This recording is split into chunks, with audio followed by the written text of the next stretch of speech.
Gracias por seguir en Paisajes Proyectados. Continuamos charlando con Sonia Carmena. Más de terrazas verdes, cómo se realizan y quiénes las pueden tener. Sonia, ¿las terrazas verdes se pueden hacer solamente en terrazas? ¿Es apto en los balcones? ¿Cuáles son los espacios donde podemos tener una terraza verde? Todos los espacios son aptos para tal como técnica constructiva, ¿no? Como el llamado green roof, que cuando nace con el nombre ya anglosajón. Pero de todos modos va a depender de la superficie que tengamos. En el caso nuestro en particular, estamos trabajando a partir de los 40 metros, porque si no, nosotros hacemos terrazas verdes in situ. Entonces las trabajamos desde la improvvisación en adelante y no se justifica para menores superficies la logística que eso conlleva. Hay otros sistemas que se trabajan con módulos, que no lo trabajamos nosotros, que son más cercanos a la jardinería. Entonces sí, para lugares más chicos yo aconsejaría tal vez apelar a estos otros sistemas. Lo que tienen estos sistemas es que al tener también formatos ya preestablecidos no se pueden hacer muchos juegos de formas. Nosotros trabajamos con curvas, con diagonales, con alturas, porque trabajamos in situ. Es decir, que vean la terraza como un plano vacío en el cual ustedes pueden llegar a recrear una naturaleza. Claro. En muchos casos nos ha sucedido que las formas que adquiere ese jardín que uno termina viendo son tan similares a los jardines de suelo que la gente ingresa y no se da cuenta que está en altura. A lo mejor está en un 10º piso, pero la sensación es de que está en suelo, porque uno puede crear taludes, puede tener árboles confinados, puede trabajar con flores. Entonces, con el trabajo in situ todo esto es permitido, es posible de hacer. ¿Cómo es la metodología de trabajo? Es decir, viene un cliente que tiene una cierta superficie y está muy interesado en tener su terraza verde porque sabe de los beneficios. ¿Cuáles son los pasos a seguir para obtener ese patio virtual? En general trabajamos un poco con las necesidades del cliente, como cualquier proyecto arquitectónico, cuáles son sus visualizaciones, por dónde quisiera ingresar, dónde le gustaría sentarse. Junto con eso vamos haciendo un estudio del área para ver las áreas de asoleamiento, el tiempo, el periodo, las sombras que se generan con lo construido en el entorno, y estimular, igual que si fuera un proyecto arquitectónico del ingreso de una vivienda o de oficinas o de una escuela, bueno, estimular a que las personas puedan decir y explicitar bien sus necesidades. Y en función de eso hacemos un anteproyecto sobre el lugar y analizamos las condiciones constructivas.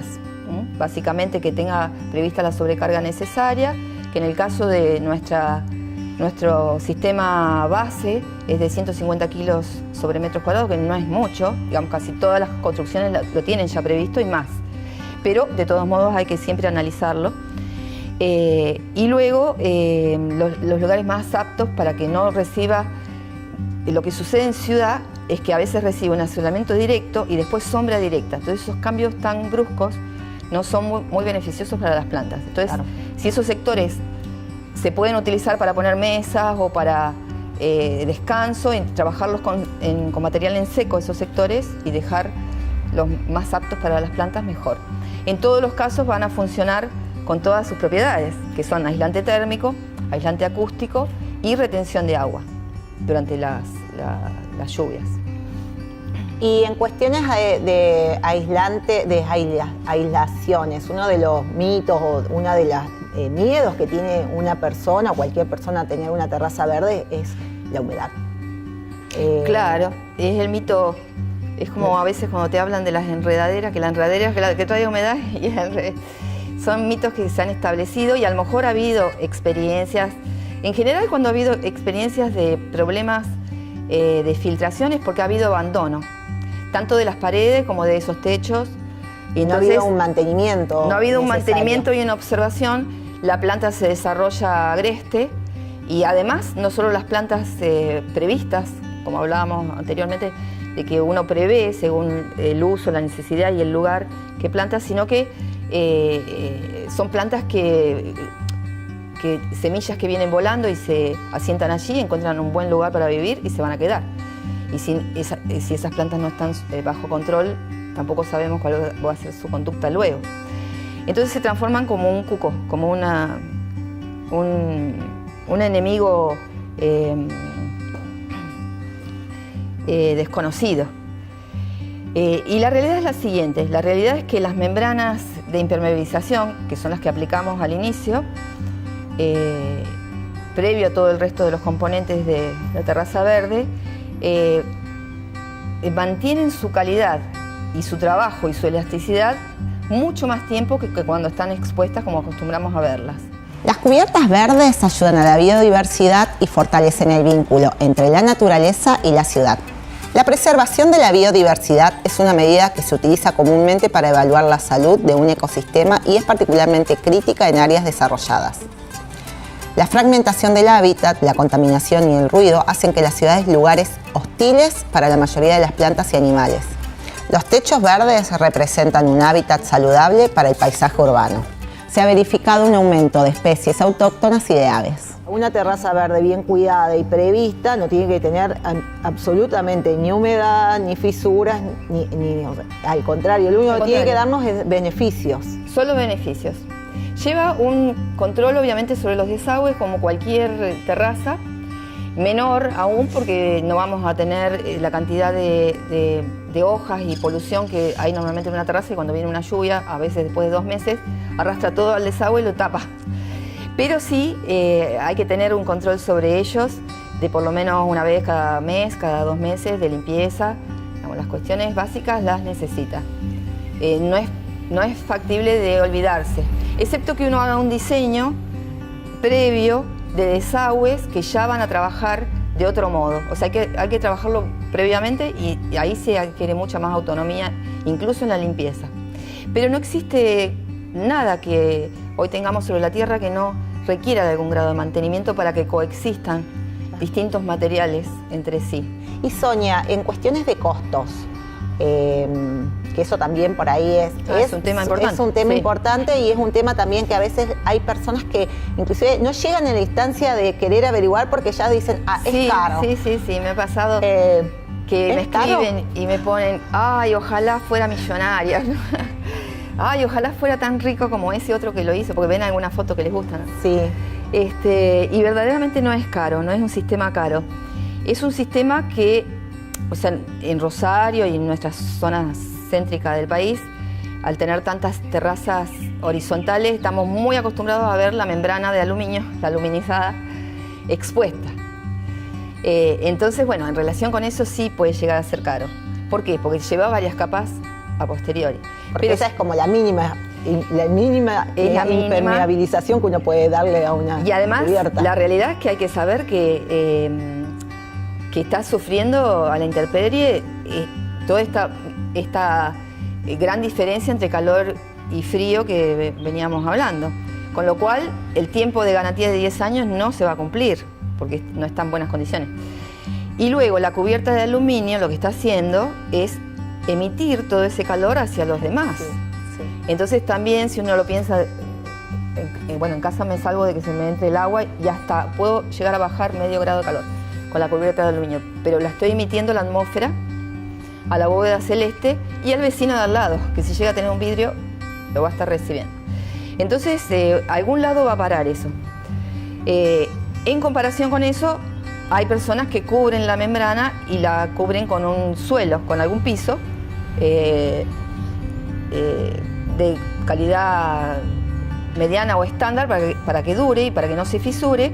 Bueno, estaríamos en una comparación con eso. Hoy en día podemos hablar de que para pequeñas superficies, entre 40 y 80 metros cuadrados, estamos alrededor de 1.200 pesos, incluyendo el trabajo de la membrana.